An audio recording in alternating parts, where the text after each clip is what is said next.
Binigay na pala yung badge dito guys, nakapasok ako sa top 50 global Gusion. And dito, top 12 Philippines ako, tapos top 1 Davao del Sur.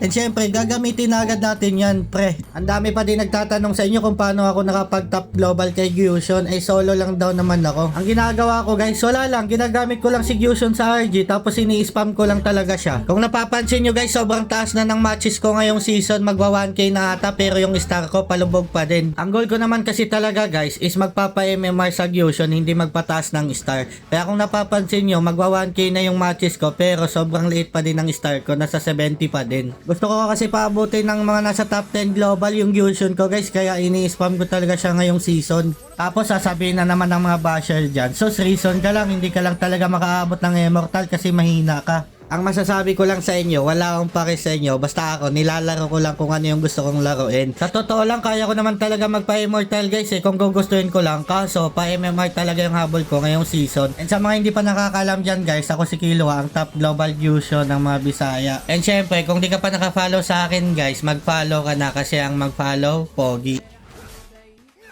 Okay, back to the game. Dito guys, nahihirapan talaga kami. Hindi lang nahihirapan, sobrang hirap talaga. Kita nyo naman, no, binabalagbag ako dito guys. Ini-invade talaga ako. Ito yung pinakaya ko na kalaban, pre. Si Soyo, tapos may Hilda, di ba? Kasi kapag nagsama yung dalawang yan, kahit isang minuto pa lang, pre, wala talaga, ayaw kabigyan ng buff. And dito, nag-focus na lang ako dito sa XP lane. Kasi yung XP nila guys, si Leomord, din kaya naman namin i-burst dito. Kasama ko si Mincy. Kaya dyan na lang ako bumabawi, kaya pinabayaan ko yung marksman ko doon. Gigil na gigil yung marksman namin dito guys, hindi ko daw siya dinadalawan. Paano ako dumalaw doon? Laging may core doon, laging may Hilda. Luging-lugi kami doon, hindi ko kayang i-burst yung mga kasama niya.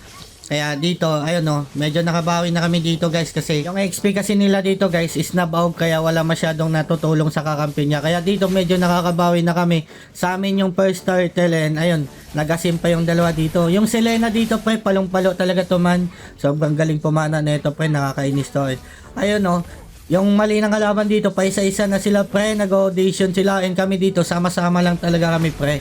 Kasi alam naming lugi na kami and malakas naman kami sa team fight pag nagsama-sama kami. And dito na mali pa nga ako ng combo eh. Akala ko mapapatay ko yung ano doon guys, yung Selena ka. So ayun, nagkamali tayo, tao lang, sorry na. And ayun, nakamainyak yung Soyo doon, naubos kami, nag-overextend kami doon eh. Napasarap pre. And dito, yung Selena, kaya ko lang isolo kill guys. Kung napapansin nyo, wala talaga nangyayaring 5v5 pre. Kasi yung kalaban dito tol, di ko alam bakit hindi sila lagi nagsasama pre. Ayun o, paisa-isa pero kami, 3-4, lagi kami magkasama. Yung kalaban, paisa-isa talaga pre, hindi ko alam kung bakit. Kaya doon kami nakakabawi. And ayun, sa part na to, nakalamang na kami eh. And ayun, sa amin lahat, yung ano, ng Lord, si Madara, sa amin lahat.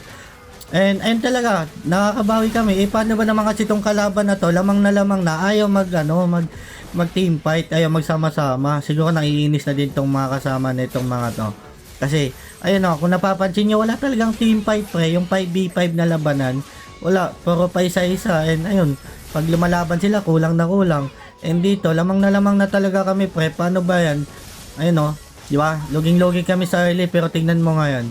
Wala talaga. Paisa-isa yung kalaban eh. Di naman natin masisisi. Magpasalamat na lang. Kasi nananalo pa.